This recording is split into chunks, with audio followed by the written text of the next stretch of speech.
Brian Ostrovsky here again today and talking with Liz of Second Core Foundation. In this case, unlike some of the previous folks we've talked with, we're talking about nonprofits and the challenges they face. So Liz, how would you explain what it is you do? So I'm the executive director of the foundation, and our foundation is geared towards students. We give out scholarships and help them go to school, whatever that looks like for them.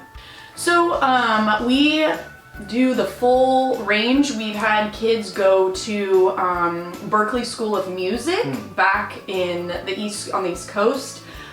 We've also we support a lot of students at Sierra College.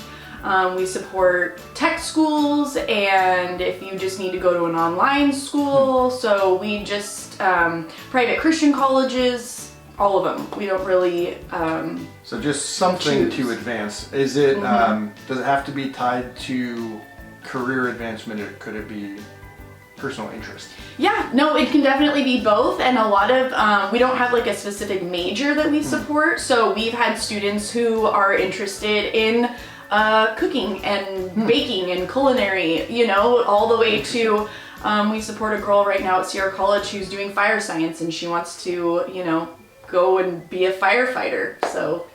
So I think one is that right now we're privately funded. We have one donor, and they give a certain amount every year, and that's kind of what our budget is. And so with that budget, we are limited on the number of students that we're able to help. So I think going forward, we haven't been able to do it yet, but it's something that we've really talked about, is getting more people involved, more donors. Yeah.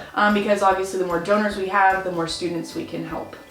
So at this point, building that foundation for potential donors to show them what you're about, that you have your ducks in a row, and probably some success stories of what they can be a part of going forward is important. Yeah.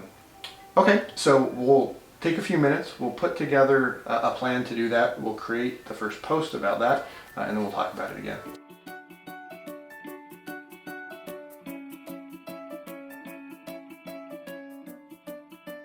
Okay, so now we're back. We've gone ahead and created a success story, an article, a blog post about a scholarship recipient.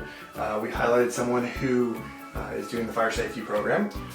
What did you think about the process? Do you have any questions about what we did?